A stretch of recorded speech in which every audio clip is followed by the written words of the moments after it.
The challenge that we hear a lot from customers when we talk to them about securing multiple OSs is twofold. One, they'll have challenges on the pure PC environment, which is now both Windows and Mac that needs to be protected in one common view, but the bigger concern is around mobility.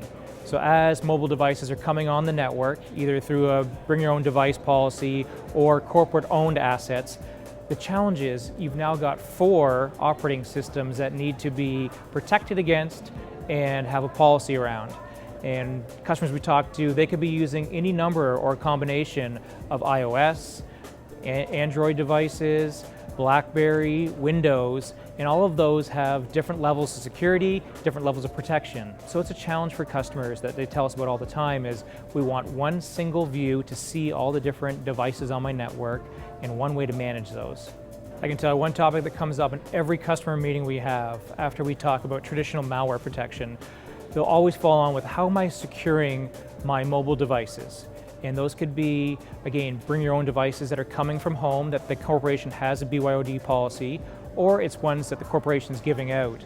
And that's a concern for them because in the traditional world, in the PC era, there wasn't a risk of personal information being wiped from those devices in the event that it's lost or stolen. When you're working with bring your own device, there's 2 risks that could be inherent. Number one, it could download some piece of malware and that's going to go ahead and try and take information or steal sensitive data.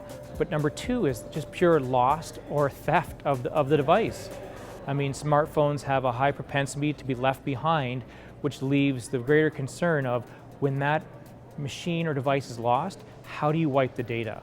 And that brings in a very complex question of privacy rights of the employee. There might be personal information on there that shouldn't be wiped, or who owns the right to get rid of that corporate information that resides in that machine.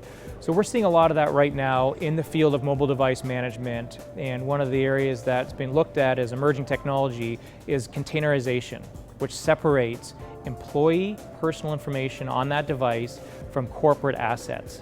And I think you'll see a lot of that moving forward as trying to help with differentiate in the BYOD strategy.